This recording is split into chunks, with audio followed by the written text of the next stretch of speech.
So it is no secret that world chaos is here. Like, we're here, guys. We're here in the end times, holding on for dear life. But what can you be doing right now to ensure that you use as much strategy and action as you can to avoid this enormous tidal wave? So, welcome back to the channel.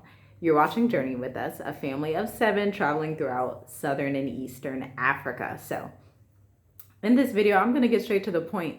You're probably in America right now. You may be in Canada. You may be in Europe. Wherever you are, you're seeing all of the headlines going on. You're seeing all of this chaos. You're even seeing destabilization in certain areas in Africa. And you're like, okay, what do I do? The hyperinflation in America makes it uncomfortable there, on top of all of the GMO food, on top of all of the violence, on top of all of the history of racial tensions, on top of just all of the things that come with Western culture. And so you're looking at Africa, you're looking at East Africa, West Africa, Southern Africa, and you're like, man, I just want to live a simple life. I want to have peace. I want to go outside and hear, chickens, cooing, and see goats going down the road. You just want to be able to breathe and feel like, wow, I'm here. I'm back in the motherland. But you're afraid because of all the news headlines. Number one, shut CNN off. Just shut it off.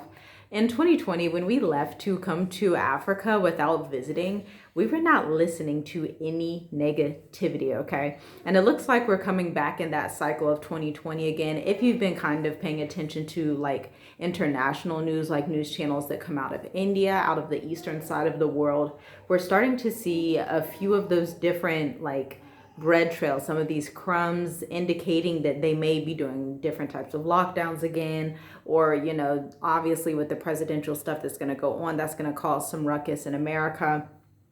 And then obviously you have the stuff that's going on with the war in Israel with Hamas, Ukraine and Russia, and, China and Taiwan, and, all of these things that are going on. So what you need to be doing, I'm going to tell you what we did to prepare for this transition. And 4 years later, it has proved to be successful, like beyond what we could have fathomed or imagined, thanks to the Most High. But we took strategy. So what we didn't just hop over to Africa without knowing what we were getting ourselves into. We were diligent researchers years before coming. We were taking courses. We were trying to understand a lot of different dynamics in Africa and about traveling. Now, the courses we took on traveling were more so for like traveling in different areas of the world and stuff like that. But our course, Dream Life Africa, is specifically for getting around in Africa and living in Africa. And so you can check that out at the link in the description. And then we also have consultations that are open for a limited time until the end of the month, because we don't really do consultations all like that just because we get super busy. But you can check those out, the links in the description.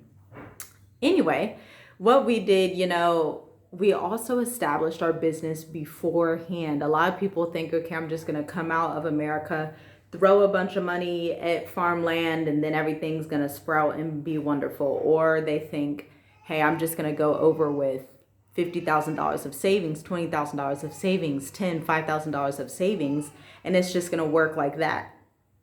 And 9 times out of 10, it doesn't work. If you look at the people who, whether they're on YouTube or not, if you look at the people who are successful in Africa, most of them have some kind of online business that they're doing.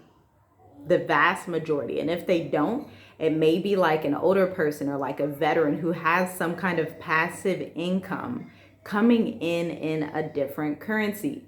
This is the type of leverage that you want to have coming from America, right? There's even a verse in the Bible that talks about when the Israelites came out of Egypt, the Most High told them to go to Pharaoh to get the gold and silver for their journey, because they were going to be journeying through the wilderness. And for us to think that we don't have to establish things out of the place that we are coming out of, America, and think that we don't need to establish things and use strategy and use wisdom in those areas to actually take action and make a successful move, then it's just not a wise choice, right? If you have access to certain things, use those things, whether it's banks, whether it's lawyers, whether it's the legalities of your business, whether it's a network, right? It could be something as simple as that. As simple as going down to places like Atlanta or Dallas or even North Carolina, where these different Black business hubs are, and saying, hey, y'all, this is what I do. You know, what do you do? Let's stay connected. Hey, in the next 6 months, I'm going to be going over to Senegal, but let's definitely stay connected so that we can create this bridge, right? This is how we need to be thinking. We need to be thinking like noble, diplomatic people, because us as the diaspora, we're all we got, like literally. So you want to exchange your resources with the diaspora. You want to work together with the diaspora. You want to work together with Africans on the ground so that we all have this bridge of where, okay, we have these resources, this network, we have these communications, we have all of these things funneling in different areas, so that as we're reconnecting with our brothers and sisters that are on the continent, everybody's good and everybody's like, okay, this is how we're going to make this work. That is what you want to start thinking about. You want to have a network before you even come on the continent. You want to have a network that's in multiple areas, not just in the place you're going. When we left Ohio to come here, we had a couple of different places mapped out that we wanted to be in. We had research. We had networks both in West and East Africa. And now that we've been here for 4 years, we have a network that's all over Africa, literally. Not that much in the north, but a little bit, not as much, but in West, South, and East Africa, okay? And don't forget that Africa also has islands that are attached to it and are a part of the actual continent of Africa. And so you need to be thinking of that, right? And so these are some of the things that you need to consider, especially if you have a family, and especially if you're someone you're like, I definitely don't want to go back to America. I definitely don't want to be traveling back and forth between Ohio and Africa, or Florida and Africa, or New York, or wherever you're from.